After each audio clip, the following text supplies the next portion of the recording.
Благодарам, колега Стојановски.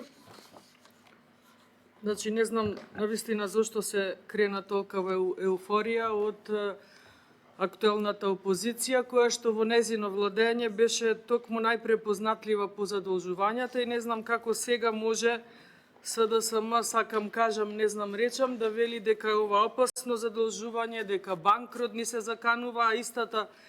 СДСМ, сакам кажам, не знам речам, за банкрот предупредуваше дека ќе ни се случил пролетва. Пролетта веќе е на заминување и уште нема кажано, за да денесете своите аргументи ги завршат само со една пресконференција на која што така храбро нели кажаа дека нема да учествуваат во дебатата. Предходните 2 дена се заканува, односно најавуваа дека ќе го спречат ова задолжување кое што ќе не одвело до банкрот и затоа им го давам епитетот СДСМ, сакам кажам, не знам речам.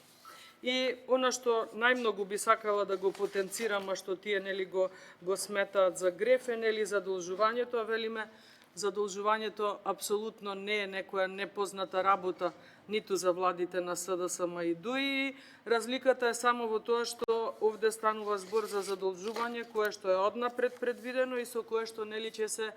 се влијае на растот на економијата, нели последниве 6 квартали имаме забележено и доказ за раст на БДП-то, така да апсолутно очигледно немањето на аргументи заврши само со една нивна пресконференција. Во минатото знаеме се задолжува за непродуктивни трошоци, за да сега велиме дека ова задолжување ќе биде апсолутно спротивно од она што тие го правија, тоа е за стабилизирање на јавни финанси, за финансирање на развој и секако она што и неколку пати го имаме кажано, нели, за да може и оваа година да се отплати наследениот долг од нивно време. И ова апсолутно не е некое решение кое што се случило во чекор или кое што се случило инцидентно, туку апсолутно спротивно е дел од веќе усвоениот буџет за 2026 година, а знаете дека и тогаш СДСМ најавуваа жестоки дебати, бројни амандмани,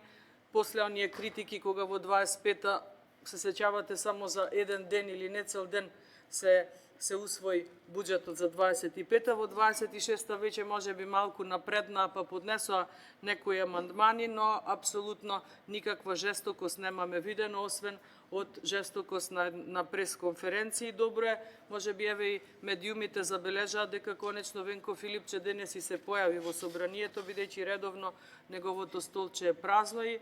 навистина да не сте му на човекот во кожата кога тој се жести, а позади него пратениците апсолутно не прифаќаат да ја водат неговата битка. Значи, како што кажав, јавноста веќе беше однапред информирана за овој заем, точно дека не е 300 милиони евра, но и во тоа образложение кажавме дека следува заем до 300 милиони евра. Најмногу се случи да биде заемот за 260 милиони евра. Постапката е апсолутно законска, институционална, транспарентна, како што кажав, и апсолутно немаме што да криеме од граѓаните. Кажано е дека пред тоа беа контактирани вкупно 14 меѓународни банки, дека се добиени понуди од 8, разгледани се на седница на влада и веќе е тоа завршена работа, за да ние како собрание денес го разгледуваме овој предлог на закон, како што кажавме, со него апсолутно само ќе се потрудиме сето она што сме го ветиле, сето она што сме го испланирале да биде реализирано, а никако не е како што велеа од СДСМ за исплата на плати и тековни трошоци, апсолутно со она што е веќе достапно за јавноста, како што кажав, наназад 6 месеци имаме раст на БДП-то и да, ако е јавниот долг во апсолутен износ, бидејќи и за тоа не изнесува точно 10,747 милиарди евра или 59,7% од БДП-то. И ова е намалување за 1,5% поени во споредба со состојбата јуни 24, но жаламете што немаме тука некој да ни противречи и да, еве, чисто само заради јавноста, би сакала да соопштам или да ја потсетам на фактите од периодот кога нели СДСМ не задолжуваше или кога СДСМ беше на власт, па да потсетиме во 2017 година јавниот долг изнесуваше 4,78 милиарди евра, 47,7% од БДП. Во вториот квартал од 2024, значи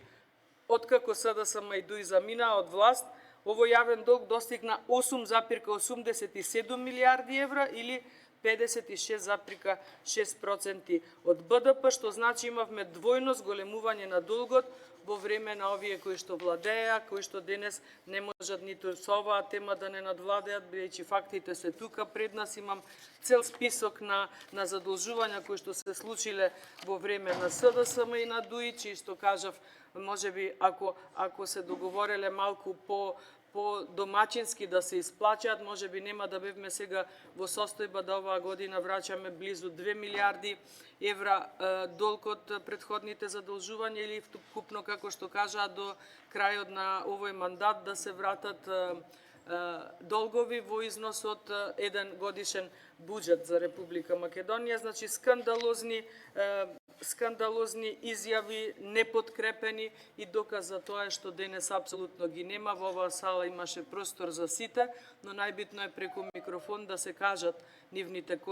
контрааргументи визави нашите. За жал, ништо од тоа. Имаме тотално отсуство на СДСМ, освен еден мегафон